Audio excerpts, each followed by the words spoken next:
The neon lights of Seoul reflected off the wet streets after a sudden spring rain. 23-year-old Nia Brooks, an American nurse on an exchange program, hurried through narrow alleyways toward her small studio apartment in Gangnam. She loved the city's chaos, the smell of street food mingling with exhaust, the chatter of late-night cafes, and the constant hum of scooters. Tonight, though, she only wanted to collapse on her bed. Her phone buzzed in her hand. An unknown number. She opened it, expecting a spam message. Instead, an ultrasound image filled her screen. At the top was a name, Patient, Lee Min-suk. Nia froze. What? Before she could respond, another message arrived. Where did you get this? Her fingers hovered. She typed carefully.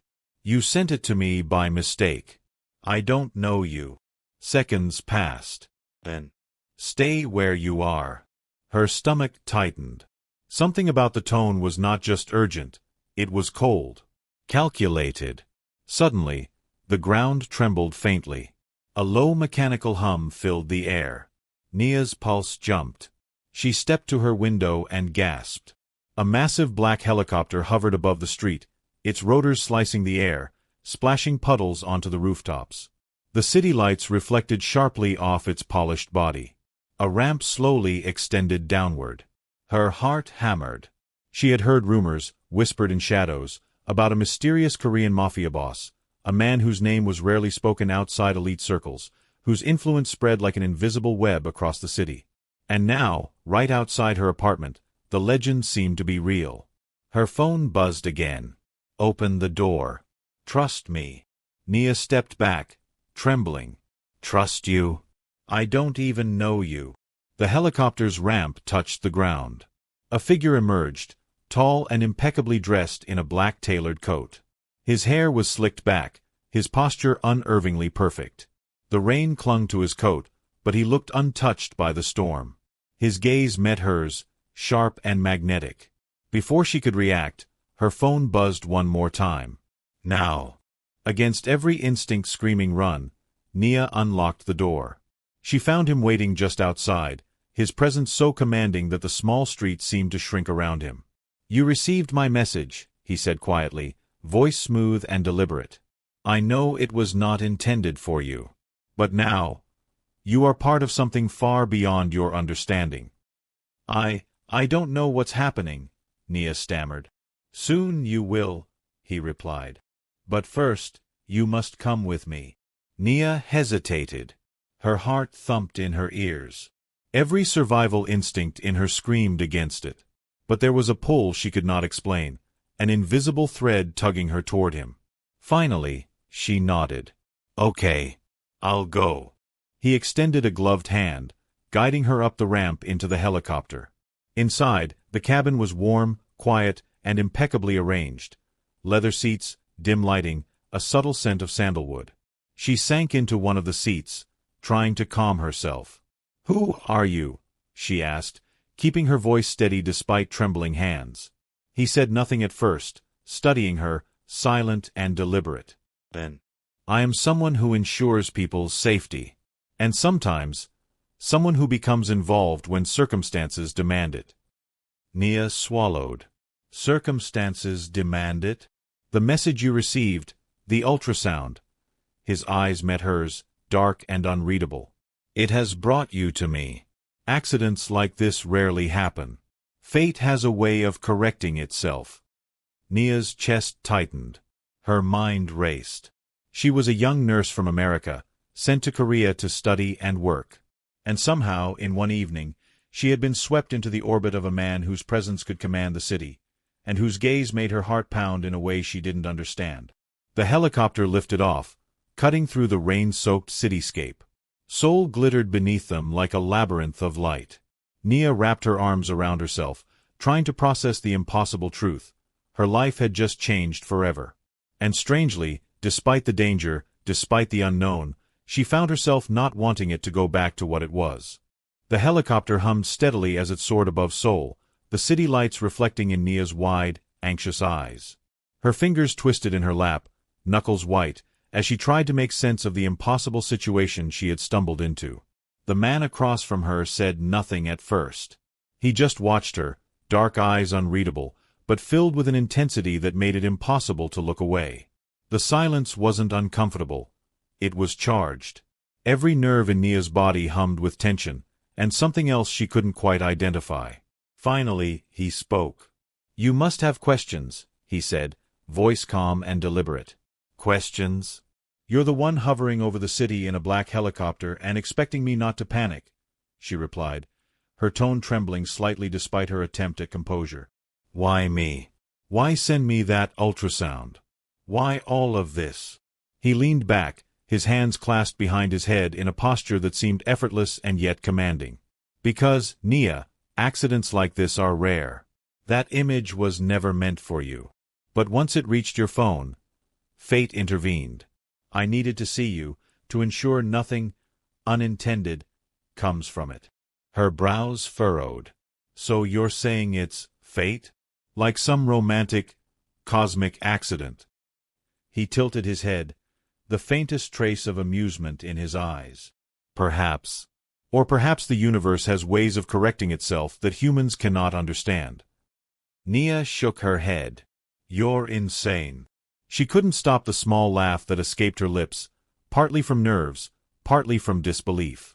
Yet, the magnetic pull of his presence kept her rooted in the seat. "You're not used to people like me," he said, almost thoughtfully. "And you're not used to being noticed by someone like me. That will change tonight." Her heart skipped. She wanted to argue, to demand answers, but something in his voice made it impossible. He wasn't threatening, not exactly, but there was power in every word, every measured movement. A subtle gravity that made her aware of how fragile her world had been before this evening. The helicopter banked slightly, and the city's neon lights stretched beneath them. It was beautiful in a way that made her momentarily forget the danger. But she couldn't forget it entirely. "And what happens now?" she asked softly. "Now," he said, leaning forward, "you learn that some truths are too dangerous to face alone." His eyes softened just a fraction. "I intend to protect you." Nia's chest tightened. Protect her? From what? From him? From the unknown men who might be involved with the ultrasound? From fate itself? The helicopter began its descent to a hidden helipad on the outskirts of the city, atop a skyscraper Nia couldn't even name. From the height, Seoul looked like a glittering ocean of lights, the chaos of the streets muted into tiny, orderly patterns. When they landed, the ramp lowered, and Nia stepped out, her shoes clicking softly against the metal surface. The night wind whipped around her, but the man was calm, unshaken. He gestured toward a sleek, black car waiting nearby. "You will be safe there," he said. "At least for now. And you will understand more by morning." She hesitated. Her mind screamed against trust, but her instincts, strange and new, nudged her forward. She followed him to the car, climbing in as he closed the door behind her. Inside, the interior was immaculate. The leather seats were soft, the ambient lighting warm. She glanced at him as he took his seat across from her. His presence filled the car as if the space itself bent around him. "Why me?" she asked again, more softly this time. He regarded her quietly. "Because you noticed the wrong message, but you also noticed the right one." Nia blinked. "The right one?" He smiled faintly. Curiosity, intelligence, courage. Qualities most people overlook in their fear. You didn't run. You didn't scream. You responded, and that is why you are here. Fate, perhaps, but also your choices. Her heart raced. She didn't know whether to feel relieved, terrified, or something else entirely. Something that twisted in her chest every time he looked at her. The car glided through the streets toward an unknown destination. Nia couldn't help herself. She studied him, memorizing his profile, the way his eyes moved, the way he carried himself with absolute control. Despite the danger, despite the unanswered questions, her pulse betrayed her, quickening whenever his gaze accidentally met hers. When the car finally stopped in front of a luxurious apartment building that seemed impossible to belong to a single person, he turned to her. "You will be safe here for tonight," he said. "Tomorrow, Everything will make sense. I promise you, Nia. I will explain. She nodded, unsure whether she trusted him completely or not. But even as fear lingered, so did a strange sense of anticipation. Somehow, in the most impossible night of her life, she felt the faint beginnings of a connection, one she couldn't yet name. As she entered the apartment, leaving the black car and black helicopter behind, she knew one thing for certain: her life had changed forever. And somewhere deep inside, a part of her was almost excited. Nia woke to the soft light of dawn filtering through floor-to-ceiling windows. The city of Seoul stretched below her like a glittering sea of steel and glass, alive already with the hum of morning traffic. She sat up slowly, her mind racing, trying to piece together the events of the previous night. The ultrasound. The messages. The helicopter. The man who had appeared like some shadow of legend and taken her from her small apartment to this place of luxury and mystery. A soft knock at the door made her jump. "Come in," she called, her voice steadier than she felt. The door opened, and he stepped in. The sunlight caught the sharp angles of his face, highlighting the darkness in his eyes and the subtle curve of his lips that hinted at a smile. Despite the danger surrounding him, there was an undeniable magnetism, a calm control that seemed to anchor her even as her heart raced. "You slept well?" he asked, voice low and smooth. "Sleep? I guess," she said, unsure if her sleep had been anything but anxious dreams of helicopters and black coats. "I can't believe any of this is real." He walked closer, placing a hand on the edge of a table. "I assure you, it is. And everything you saw last night, the message, the helicopter, me, it was all meant to protect you." Nia frowned. "Protect me? From what exactly? And why me?" He sighed, a rare sound, almost human in its softness. "Because the ultrasound that reached your phone wasn't a mistake, it was a signal. Someone wanted to manipulate a situation, and you were drawn into it because of curiosity.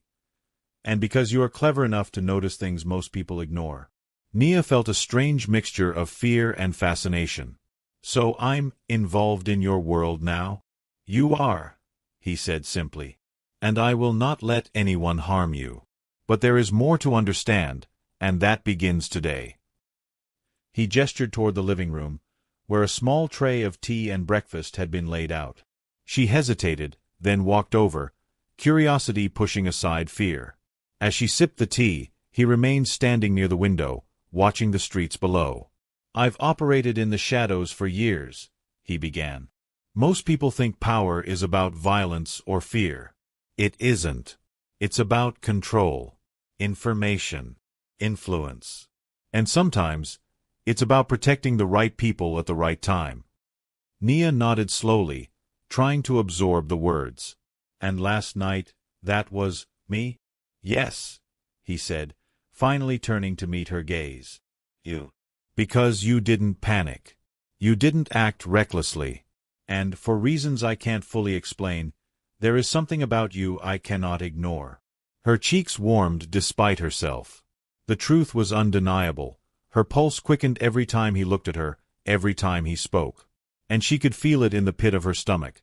This was not just danger, not just fear. There was something deeper, something magnetic. The conversation continued, shifting from cryptic explanations to small glimpses of his life outside the myth. She learned that he moved through Seoul like a ghost in high society and low alleys alike, a figure feared and respected, yet he seemed to value her presence above all else. Hours passed in a strange rhythm. Breakfast gave way to silence, punctuated only by his measured words and her quiet questions. And slowly, she realized she no longer wanted to leave. The thought terrified her. Finally, he stepped closer, stopping just a few feet away. "I know this is overwhelming," he said. "And I cannot promise life will be simple. But I can promise you this: I will protect you, and I will not let you face this alone." Nia's throat tightened. Why me? Why not someone else? He paused, studying her. Some things, some people, stand out, even in the vast chaos of the world. You are one of them. That is why I am here. That is why I am drawn to you. For a long moment, the only sound was the city below, the hum of life continuing, indifferent to the drama above it. And then Nia understood something she hadn't before. She didn't need to fully understand him, or the world he belonged to, or even the reasons behind the ultrasound. Not yet. All she knew was that she trusted him. Or at least, she wanted to. And in that trust, something new stirred, something bright and fragile, like sunlight catching on glass. A connection that neither helicopter nor mafia legend could fully explain, yet it was undeniably there. "You don't have to say anything else right now," she whispered, almost to herself. He nodded, a faint smile brushing his lips. "No, not yet. You will see everything in time. For now, rest. Prepare yourself. Tomorrow begins the part you were always meant to face." She sank back into the chair, heart still racing, but calmer somehow. The city stretched below them, endless and alive, full of possibilities she hadn't even dared to imagine before last night. And somewhere deep in her chest, Nia felt it, a strange, thrilling certainty. This was only the beginning. The helicopter, the mysterious messages, the impossible black car, they were all part of a story far bigger than herself. And somehow, in the middle of fear and uncertainty, she felt the first flicker of something extraordinary, something she could almost call hope. And maybe, just maybe, love.